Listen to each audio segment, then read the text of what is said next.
En fait, la paille, c'est impressionnant comme ça, mais ça laisse du jour à travers la paille. Le blé se trouve à l'intérieur, là, vous voyez, dans le fond du sillon.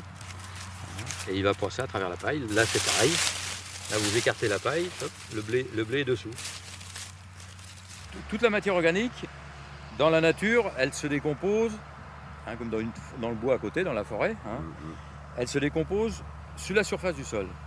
Les vers de terre, il faut qu'ils remontent à la surface, d'abord pour respirer, pour reprendre l'air. Et ils éjectent leur excrément de terre et ils absorbent en même temps sur le sol la matière organique.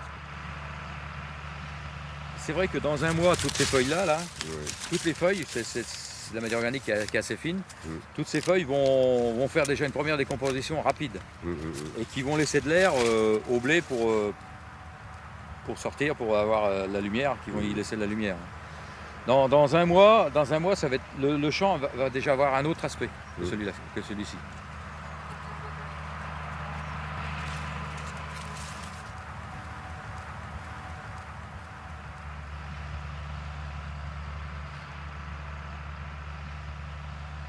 On se dirait que le paysage est carrément modifié par rapport à ce qu'on avait avant. Mais c'est vrai que un sol travaillé en surface, quand c'est bien fait, c'est plus joli que ça. Ça fait un paysage plus homogène. On s'est aperçu que si on laissait de la matière organique à la surface du sol, on allait amortir l'arrivée de l'eau. Et donc l'eau ne tombait plus sur la terre, l'eau tombait sur de la végétation et pouvait ensuite filtrer gentiment à travers le sol. Et donc là, on limitait très fortement la dégradation et les risques d'érosion.